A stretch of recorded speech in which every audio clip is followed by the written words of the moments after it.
huyu ndo kocha mpya wa Simba kufungwa na Yanga sasa. Basi ni maneno ya mdau mmoja wa soka hapa Tanzania, ambapo anadai kwamba baada ya kuondoka kwa kocha Fadlu Davis, vyanzo vya kuaminika vya ndani vimeeleza kuwa klabu ya Simba Sport Club ipo kwenye mazungumzo ya karibu na kocha wa zamani wa Al Ahly ya Misri na Orlando Pirates ya Afrika Kusini ambaye anajulikana kwa jina la Jose Riveiro. Imeelezwa kuwa Jose Riveiro ndiye aliyepewa nafasi kubwa zaidi ya kuchukua mikoba iliyoachwa wazi na Fadlu Davis. Uzoefu wake mkubwa barani Afrika na rekodi nzuri akiwa na Pirates umetajwa kuwa sababu kuu iliyomfanya apewe kipaumbele. Kama dili hili likikamilika, mashabiki wa Simba watarajie kuona mfumo mpya wa ufundishaji na falsafa tofauti kabisa ya soka la kisasa, aliweza kuandika mdau huyo, kwa kuwa ameweza kuzipata hizo za ndani.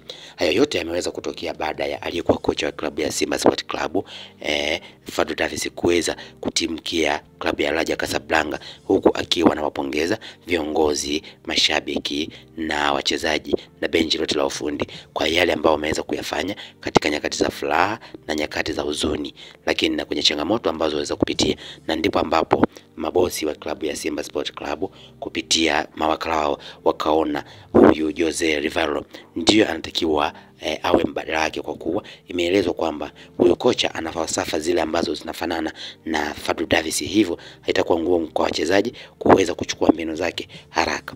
Lakini inaelezwa kwamba kocha huyu kutokana na amepewa kipaumbele kutokana na uzoefu wake ambao ameweza kufanya kwenye soka la Afrika, akiwa amefundisha vilabu vikubwa zaidi bara la Afrika na kuvipa mafanikio makubwa, ambapo aliweza kufundisha klabu ya Al Ahly ambayo ni klabu ya kwanza kwa bara la Afrika na klabu ya karne. Huyu kocha aliweza kufundisha klabu hiyo na kuweza kupata mafanikio makubwa zaidi.